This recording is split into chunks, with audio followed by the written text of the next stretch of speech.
দেয়ান মশাই,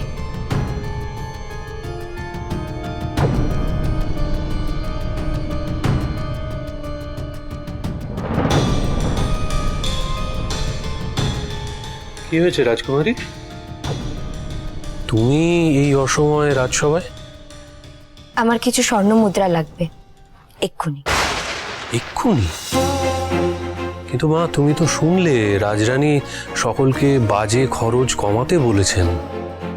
বাজে খরচ কিনা সে সিদ্ধান্ত আপনি কি করে নিচ্ছেন? না মানে এর আগে তো কখনো তোমাকে এভাবে প্রকাশ্যে মুখ ফুটে কিছু চাইতে দেখিনি, তাই ভাবছিলাম চাইতে দেখেনি তো কি, আজকে চেয়েছি। আমার সোনার হার গড়ানোর স্বাদ হয়েছে, তাই নাটোরের রাজকুমারী আমি, কিছু স্বর্ণ মুদ্রা চাইতে পারি না আমি? আর তার জন্য আমাকে এত কৈফিয়ত দিতে হবে? বাবা বাবা, কানকানা একেবারে শান্তি পেল আমার। ওই মেয়ের মুখে কথা ফুটেছে দেখো। আমার স্বর্ণ মুদ্রা লাগবে, ব্যাস। তারা সুন্দরী তো এত জেদ বা বায়না করার মতো মেয়ে নয়, সেভাবে মানুষই হয়নি।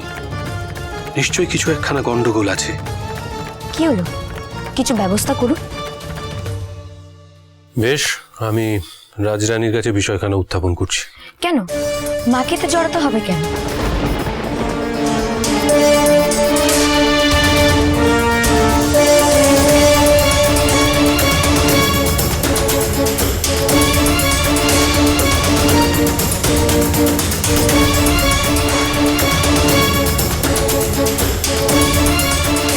সে কি এমন সময় সোনার হার করাবে বলে আমাদের তারা স্বর্ণ মুদ্রা লাগবে? হ্যাঁ লাগবে, আমার এক্ষুনি লাগবে।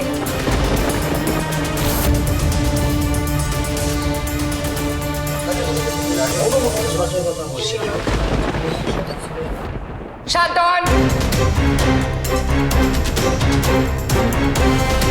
রাজকুমারী তারা সুন্দরী,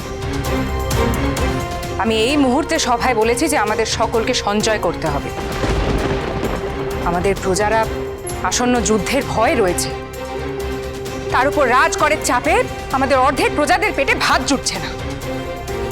এমন সময় তুমি রাজকুমারী হয়ে প্রকাশ্য সভায় গয়না গড়াবে বলে স্বর্ণ মুদ্রা চাইছো? হ্যাঁ চাইছি। আমি জানতাম কোনো না কোনো অছিলায় আমার দাবি নাকচ করা হবে। রাজকুমারী, হ্যাঁ আমি রাজকুমারী, আমি এই মহলের রাজকুমারী। সামান্য একখানা জিনিস চাইছি, তার জন্য কেন এত আমাকে অপমান সইতে হবে? যা বায়না করব তা তো এক কথায় মানা উচিত, তাই নয় কি?